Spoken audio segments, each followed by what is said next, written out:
Trustworthy. Trustworthy. So someone who is someone trustworthy trustworthy will not lie not to you, lie to you, will not will steal not from steal you, from you, will not do will not things do that are things mean. that are mean. A trustworthy trustworthy person, we would in English we would say English they've got say your they back. got your Okay, back. so a So a trustworthy person trustworthy is someone person, who someone you who trust. you trust. Generally speaking, kids trust their parents.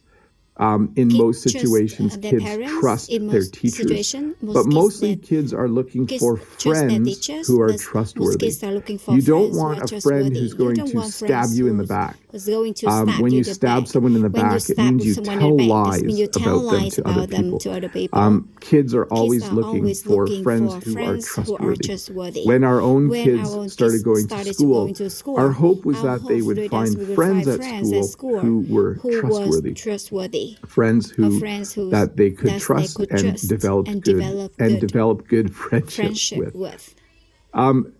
Which is kind of different than sneaky. A sneaky person, and we do use this mostly to talk about kids. You can say an adult is sneaky, but sometimes kids are sneaky. This means not exactly the opposite of trustworthy, but definitely almost an opposite. A sneaky child will maybe cheat on a test. A sneaky child might, if you say to a sneaky child, you can have 2 cookies, they might, when you're not looking, take 3. A sneaky child might hide when you're trying to find them. Maybe you're leaving to go to the grocery store. If you have a sneaky child, they might hide on you. But a sneaky child is not trustworthy.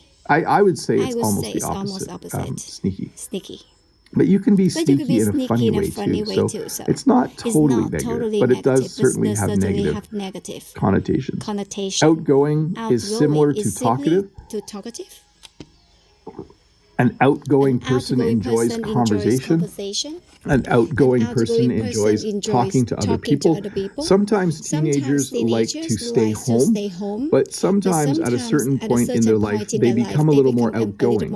They start to enjoy going out with friends, or even visiting with other family members. So you see here a teenager talking to an older person, maybe her grandma. We would say that she's very outgoing. Maybe when she visits family, she talks to all her uncles and aunts. An outgoing person just enjoys being in social situation.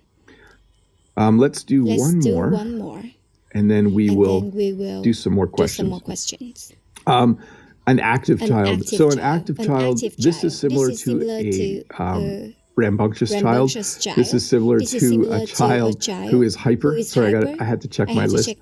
An active child just runs around. Active children love being outside. Parents of active children like it when their child goes outside.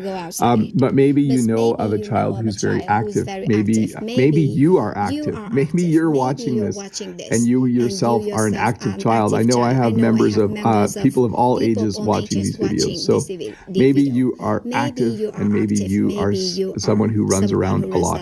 But we generally use this term to describe a child who likes to run around. If you use active to describe an adult, it means that they play a sport or they do exercising. Or they exercise, or they like run or walk. So the doctor, when talking to an adult, might say, "Are you staying active?" And you could say, "Yep, I'm a very active person. I go to the gym 3 times a week and I run twice a week." So active, when we describe a child, means rambunctious or hyper. But active, when we describe an adult, means someone who is exercising regularly. Curious. So you can use curious to describe adults as well, but we use this word a lot when talking about children. You know, he's a curious child or she's a curious child. He's always outside looking at insects and looking at the trees and just very curious, very interested in the world around them. Curious children are awesome. My kids are very curious as well. They all like to learn new things, and I'm happy about that. It's good to be curious about the world around you. It's good to want to learn new things because you are curious. Let's see here. Imaginative. I think this word might also be from another lesson. Someone who is imaginative is very creative. An imaginative person probably likes to draw or probably likes to dream a little bit, like in the sense of thinking about cool things that they can make. An imaginative person uses their imagination. So it's an interesting word. When you imagine something, you picture it in your mind. When you are imaginative, it's easy for you to picture things in your mind. So let's say the teacher says, draw a picture of the sky.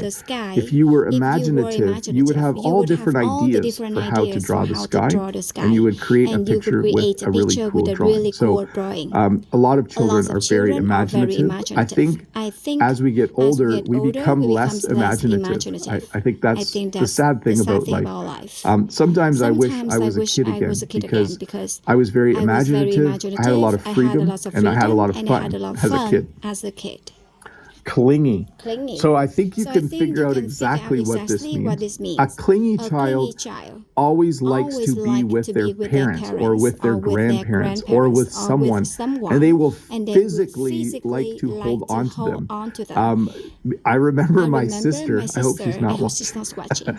My sister, when I was a kid, my sister was very clingy. I remember her actually doing this to my dad. She would always cling to his leg if we went to the shopping mall or if we went out in public. She always wanted to be carried. I really hope my sister's not. I'm not going to say which sister. It's a mystery now. But a clingy child is someone that wants to be carried, wants to be held, and then even when they're not, they might want to hold your hand, or they might even cling to your leg like this child is doing. A clingy person. We use this also to describe adults, but not in a physical way. A person who is clingy as an adult simply wants to be in the same place as you. So you might have a friend who's very clingy, who just always wants to visit you and be around you. But when a child is described as clingy, they're very physically clingy for sure. Moody. So moody generally means a negative mood and different moods. Okay, so a moody person might be kind of happy and then sad and then angry and then upset. They're just someone who goes through a lot of mood swings in a short period of time. Teenagers can be very moody. They can be happy one moment and then angry the next moment and then sad the next moment. So a moody person has different feelings and moods, usually quite rapidly. Teenagers, when I was a teenager, I was really moody. You know, I was happy one moment, and then I was annoyed another moment, and then I was happy again. I was a very moody teenager. Impulsive. So an impulsive child thinks about doing something and then does it right away. So this child, I would imagine, is impulsive. They found a rubber band, or what we sometimes call an elastic. They found a rubber band and then they just shot it without thinking about whether they should do it or not, without thinking about what would happen.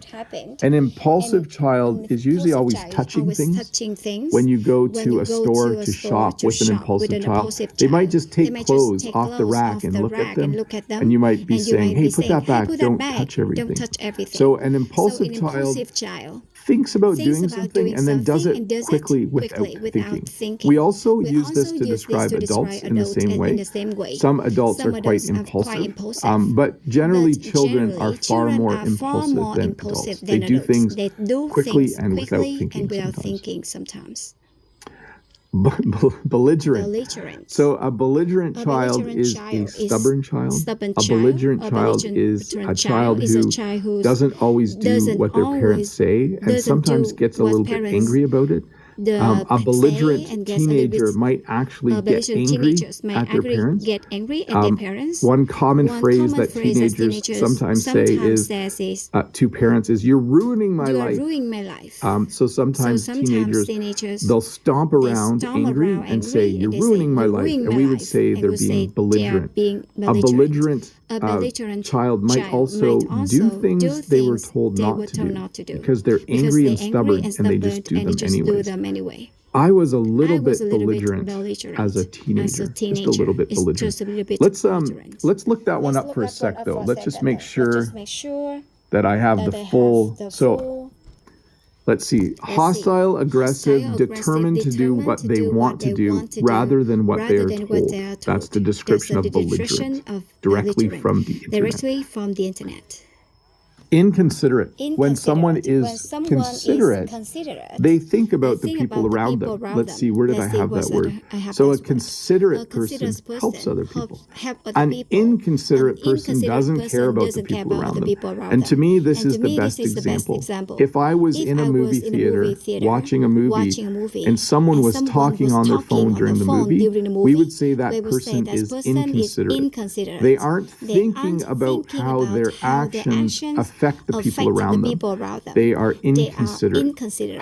We also, if you want a stronger English word, we might say they're a jerk.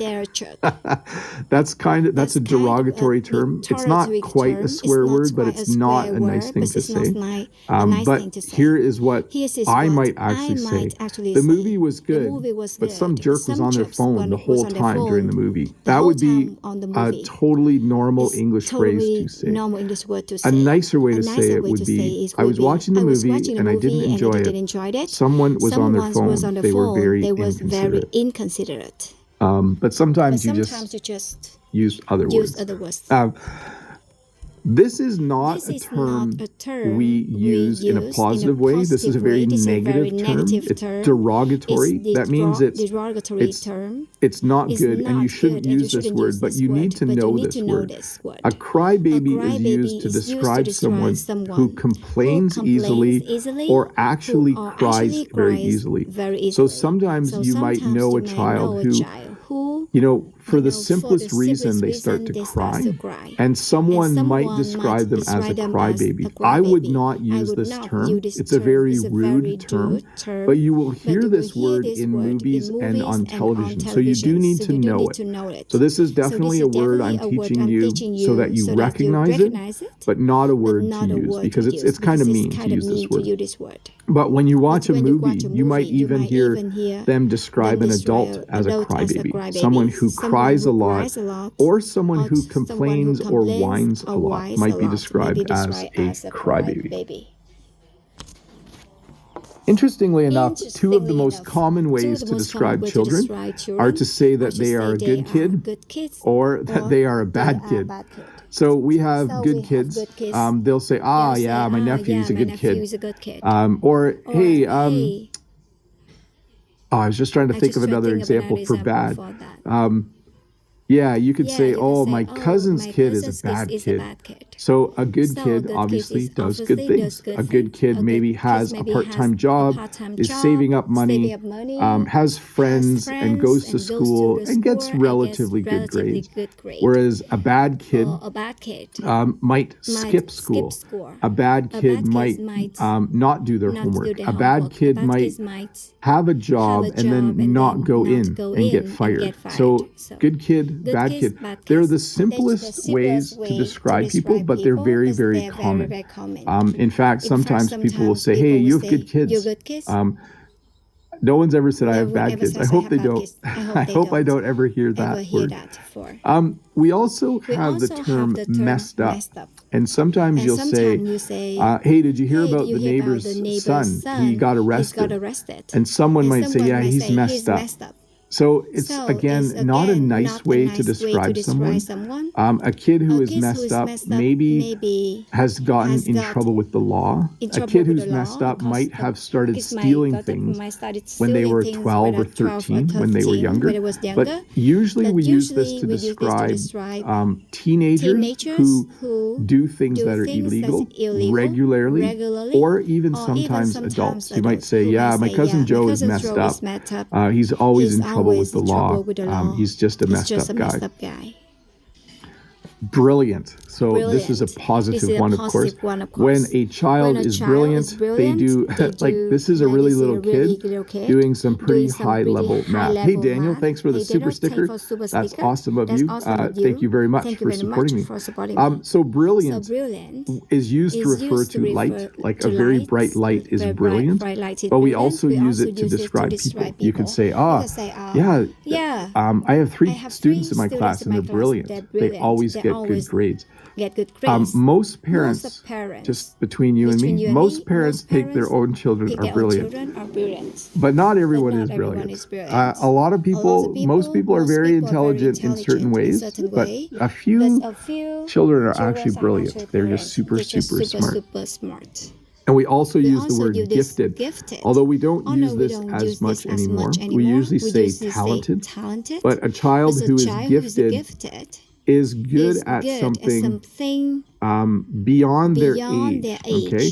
So if you know a child who's 8 or 9 who plays guitar really, really well, you might say they're gifted. If you know a child who gets 100% on every test and quiz in a math class, you might say they're really gifted. So it doesn't mean smart. It means that you are good at something in a certain area. Okay? So you can have kids who are just really gifted at playing certain musical instruments, or they're really gifted at let's see, public speaking. They just might have a gift for that. So gifted is the word we would use.